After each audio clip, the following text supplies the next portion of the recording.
दोस्तों,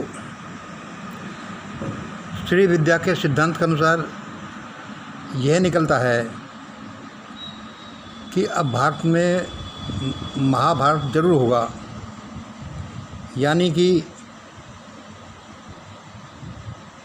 पहले जब कभी भारत में महाभारत हुआ था उसका सेकंड एडिशन जरूर आ रहा है।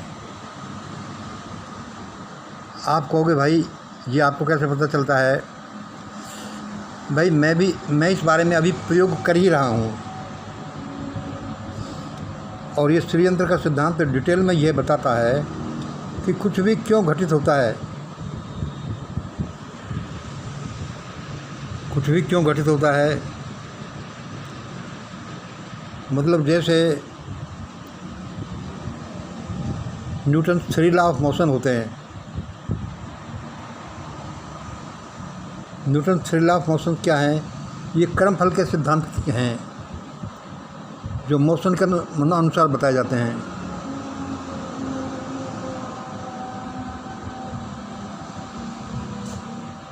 ये बताते हैं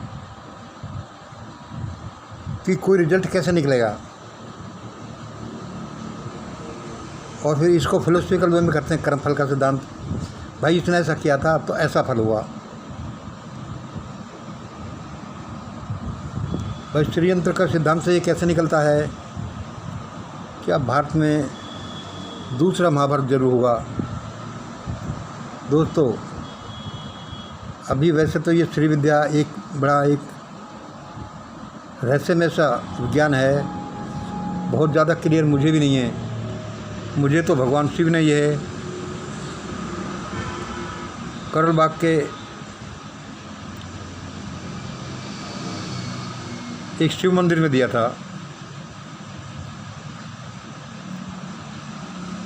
लेकिन इस संक्षेप में क्या है, जैसे हम वैज्ञानिक प्रयोग करते हैं क्या कि कैसे कोई चीज़ क्या है ये कैसे पता लगाएं या किसी चीज़ की कैलकुलेशन कैसे करें। सपोज करो हम ये पता लगा रहे हैं कि प्रकाश एक कण है कि वेव्स हैं, प्रकाश कण हैं कि वेव्स हैं। तो पहले हम क्या करते हैं कि एक चीज़ को देख लेते हैं जो हमें ऑब्जर्वेबल होती है कि भाई कणों के गुण ये हैं, वेव्स के गुण ये हैं। अब प्रकाश कण हैं कि वेव्स हैं, तो फिर हम देख लेते हैं कि ये प्रकाश है जो कणों की तरह व्यवहार कर रहा है तो ये कण है, और प्रकाश वेव्स की तरह व्यवहार कर रहा है तो भाई ये चीज़ प्रकाश है वेव्स है।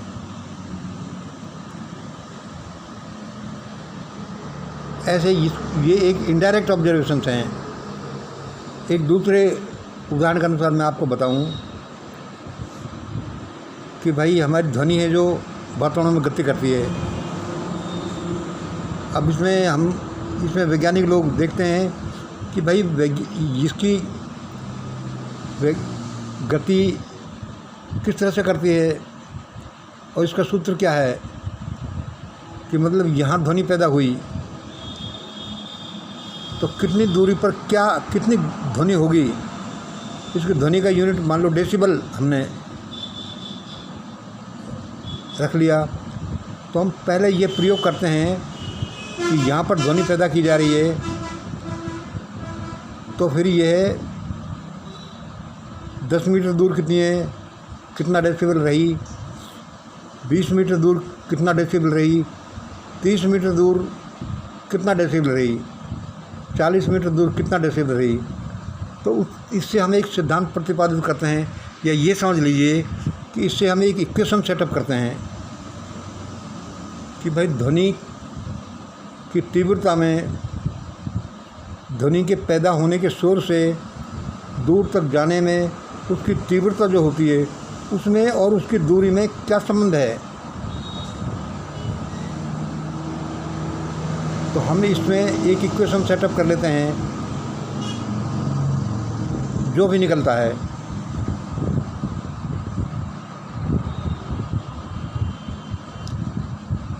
उसमें क्या है, यदि हमें ध्वनि का सोर्स मालूम हो और वहाँ उसकी तीव्रता मालूम हो, तो हम ये उस इक्वेशन के अनुसार बता देंगे कि 10 मीटर दूर या 20 मीटर दूर उसकी तीव्रता क्या होगी। अब इसकी हम रिवर्स प्रोसेस भी कर सकते हैं कि भाई ध्वनि इस जगह पैदा हो रही है, इतने डेसिबल की ध्वनि पैदा हो रही है। हम एक इक्वेशन हमें जो मिल गया उसके अनुसार हम पता लगा लेंगे कि भाई इतने मीटर ये डेसिबल होगी, इतने मीटर धीमी होगी और इतने मीटर और धीमी हो जाएगी, इतने मीटर पर ये ऑडिबल नहीं होगी, इस तरह से। लेकिन इसका एक रिवर्स प्रोसेस भी हम लगाते हैं कि ये ध्वनि का सोर्स यह है, यहाँ इसकी तीव्रता इतने डेसिबल है, और यदि इतनी दूरी पर देखो भाई इसकी तीव्रता कितनी है, इतनी दूरी पर इसकी तीव्रता इतनी है, नहीं कुछ दूरी पर इसकी तीव्रता इतनी है, तो उस इक्वेशन से हम ये मालूम कर सकते हैं कि ये इसका सोर्स से कितनी दूर इसकी तीव्रता हम नाप रहे हैं।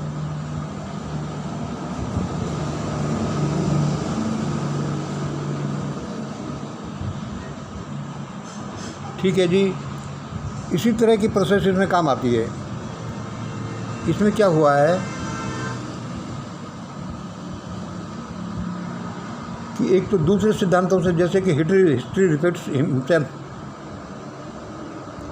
ये और सोर्सेस से मालूम करते हैं। दूसरे इस रिवर्स साइंटिफिक प्रोसेस से हम क्या मालूम करते हैं कि भाई महाभारत हुआ और महाभारत में ऐसा ऐसा वातावरण बना, दो पार्टियां बनी, एक पॉजिटिव बनी एक नेगेटिव बनी, और उनमें दुश्मनी बढ़ी। ऐसे ऐसे लोग उसमें मिले, भाई अभिमन्यु मिला, अर्जुन मिला, द्रौपदी मिली, कृष्ण भगवान मिले, भाई ऐसा ऐसा हुआ था।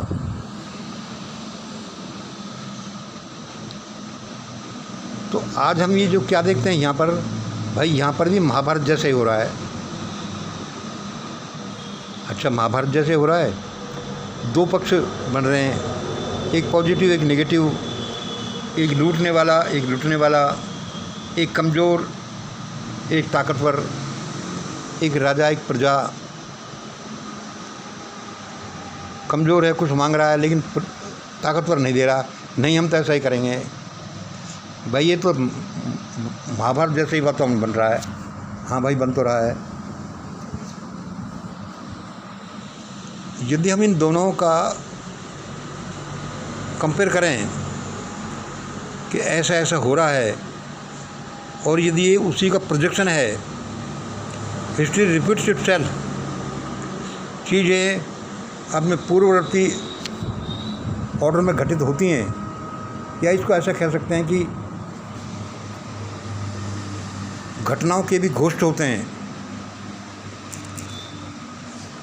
जैसे हम घोस्टली इवेंट्स देखते हैं, प्राणियों के घोस्ट बन जाते हैं, आदमियों के घोस्ट बन जाते हैं, उसी तरह से क्या घटनाओं के भी घोस्ट होते हैं।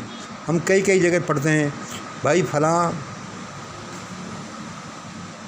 जहाज का घोस्ट देखा गया। एक मैं पढ़ रहा था कि भाई एक ट्रेन का घोस्ट है जो दिखाई देता है। एक जगह एक ट्रेन एक्सीडेंट हुआ था और वह ख़ास समय पर बार बार उस जगह दिखाई देता है। घोस्टली ट्रेन, भूतहा रेलगाड़ी, हमने उसके बारे में पढ़ा था। अब इसमें जैसे ये पुराना महाभारत का युद्ध हुआ और अब जो ये वातावरण बन रहा है, उसमें हम एक घटना देखते हैं। जैसे पिछले वीडियो में हम बात कर रहे थे कि हमारे महामहिम राष्ट्रपति का नाम द्रौपदी क्यों है। क्या ये जो नया महाभारत सा हो रहा है, इसका संबंध उस पुरानी द्रौपदी नई द्रौपदी से कोई है तो नहीं। ये जब साइंटिफिक ऑब्जर्वेशन करते जाते हैं, प्रयोग करते जाते हैं, तो ऐसा लगता है कि यह आज का जो है आने वाला विप्लव सा उस पुराने महाभारत का एक प्रोजेक्शन सा होगा, उसी ऑर्डर में घटित होता जा रहा है। ऐसे ऐसे दो पार्टियां बनती जाती हैं, एक कमज़ोर और एक ताकतवर, और ऐसा हो रहा है, ऐसा हो रहा है भाई। इसमें ऐसा लगता है बहुत से लोग मर जाएंगे भाई, ये तो नया महाभारत हो रहा है।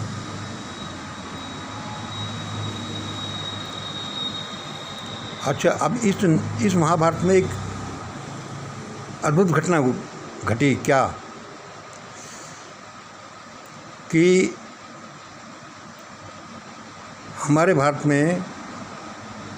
की जो नई पार्लियामेंट बनी थी उसके उद्घाटन का पहला नंबर तो था राष्ट्रपति का, क्योंकि राष्ट्रपति देश का प्रथम नागरिक माना जाता है। और चूँकि सत्ता हाथ में होती है प्रधानमंत्री के, तो वो क्या है कि कुछ ऐसा हुआ कि राष्ट्रपति को नई संसद के उद्घाटन में बुलाया नहीं गया। अरे ये तो गवर्निंग बॉडी के पार्ट एंड पार्सल हैं और उनको नहीं बुलाया गया, बड़ा एक बहुत बुरी बात लगी थी। तो इन सब के तार जब हम जोड़ते हैं, जो वर्तमान घटनाओं से, पिछले महाभारत से जब इसके तार जोड़ते हैं, तो ऐसा लगता है जैसे कि सचमुच में जो बहुत से भविष्यवाणी करता हैं ज्योतिषी, जो सही कह रहे हैं कि ये दूसरा महाभारत है भारत का। और ये जो घटना है कि राष्ट्रपति का इतना अपमान किया गया कि उसको उद्घाटन के अवसर पर उद्घाटन करने के लिए तो बुलाओ मत बुलाओ, या भाई चलो इतना कर दो, लेकिन उसको एक साधारण गेस्ट की तरह से भी निमंत्रण नहीं दिया गया। ये बड़ी उसकी बेइज्जती करी थी। तो एक तो हमारे राष्ट्रपति का नाम मैडम द्रौपदी, और एक पुराने महाभारत है उसमें भी एक द्रौपदी थी, इसमें बड़े मेन किरदार था उनका, उनकी बड़ी बेइज्जती हुई थी। और यहाँ पर भी जो वर्तमान द्रौपदी हैं, मेन किरदार है जिनका द्रौपदी हैं, उनका बड़ा अपमान किया गया कि उनको एक उद्घाटन के समय नहीं बुलाया गया। यह एक लिंक हुई। इस तरह की कई लिंकों को जब हम जोड़ते जाते हैं तो हम एक भविष्यवाणी निकलती है कि सचमुच में यह जो दूसरा महाभारत युद्ध हो रहा है, और ये लगभग उसी की एक प्रोजेक्शन जैसा होगा। उस पुराने महाभारत की ये घोस्टली इवेंट होगी, उसका फोटो जैसा होगा, उसका ब्लूप्रिंट जैसा होगा। अब जैसे इसको रोकना नहीं रोकना, क्या है क्या नहीं है, कौन रोक पाएगा, इस तरह से वो तो एक आगे की बात है, वो एक अलग चैप्टर है। लेकिन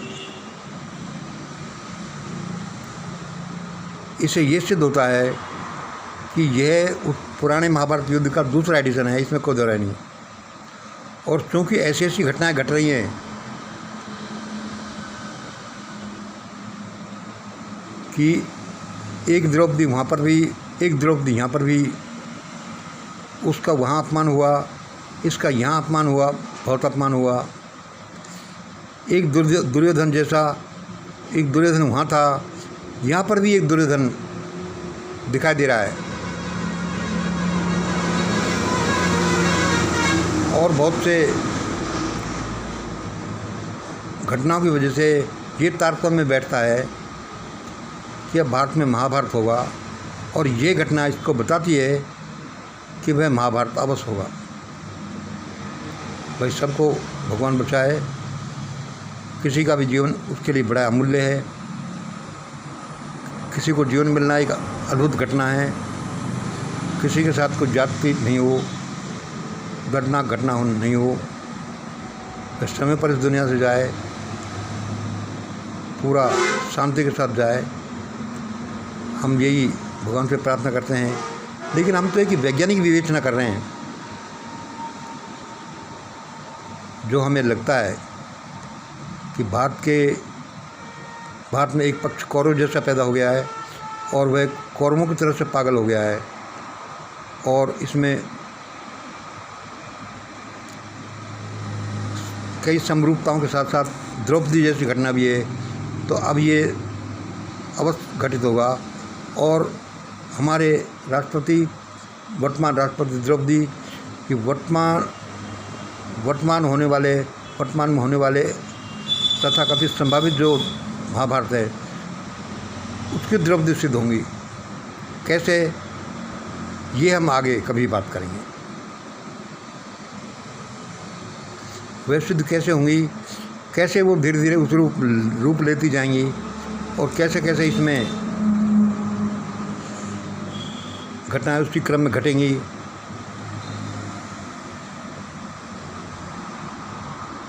और ये महाभारत सा हो जाएगा भारत में, ऐसा हमें लगता है। बाकी भगवान जाने, हम तो छोटे से आदमी हैं। आज इतना ही। जय हिंद, जय भारत।